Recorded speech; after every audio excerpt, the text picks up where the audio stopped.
السلام علیکم پیارے دوستو، اللہ تعالیٰ کی طرف سے بھیجے گئے انسانوں اور جناتوں کی ہدایت کا سامان لے کر آئے آخری پیغمبر حضرت محمد مصطفیٰ صلی اللہ تعالیٰ علیہ وسلم کی پیدائش مبارک 12 ربیع الاول پیر کے دن صبح صادق کے وقت ہوئی تھی۔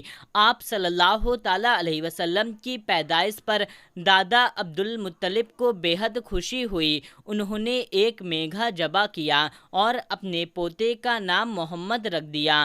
آپ صلی اللہ تعالیٰ علیہ وسلم کی پیدائش کے 3-4 دن تک تو آپ کی خود کی والدہ نے آپ کو دودھ پلایا، پھر ابو لہب کی باندی سبیدہ نے آپ کو دودھ پلایا۔ سبیدہ کے بعد دودھ پلانے کی شہادت حضرت سعدیہ حلیمہ کے حصے میں آئی۔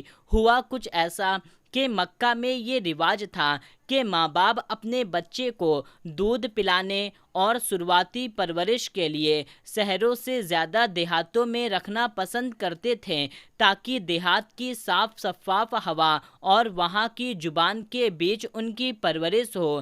جب آپ صلی اللہ تعالیٰ علیہ وسلم کی ولادت ہوئی تو اس وقت مکہ میں بہت سارے لڑکوں کی پیدائش ہوئی۔ گاؤں سے دودھ پلانے والی بہت سی عورتیں آئیں جنہوں نے وہاں کے تمام بچوں کو لے لیا جو مالدار تھے، لیکن آپ صلی اللہ تعالیٰ علیہ وسلم کو کسی نے نہ لیا۔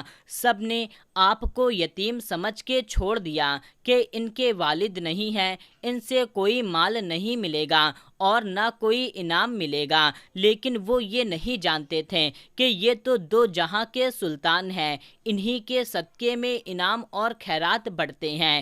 حضرت دائی حلیمہ فرماتی ہیں کہ میرا خچر بہت دھیما تھا، جس کی وجہ سے میں بہت دیر سے پہنچی، اور جب میں پہنچی تو تمام بچوں کو دوسری دائیوں نے لے لیا تھا۔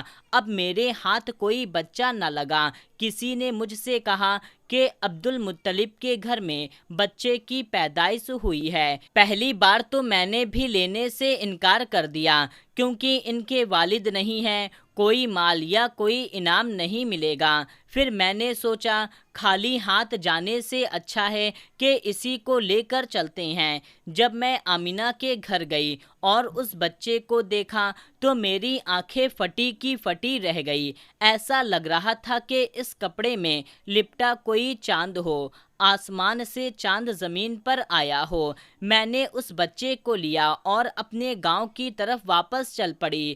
جو میرا خچر آتے سمے لنگڑا لنگڑا کر چل رہا تھا، اب وہی خچر گھوڑے کی طرح تیز رفتار میں سبھی خچروں سے زیادہ تیز دوڑ رہا تھا، اور سب سے پہلے میں اپنے گھر پہنچ گئی۔ جب رات کے اندھیرے میں گھر میں رات چھا جاتی ہے تو اس محمد کے نور سے میرا پورا گھر جگمگایا کرتا تھا، یہاں تک کہ جو میری بکریاں بیمار تھیں، جن کا دودھ سوکھ چکا تھا، اب وہی جانور ایک دم تندرست ہو چکے ہیں اور ان میں دودھ کا سیلاب آ چکا ہے۔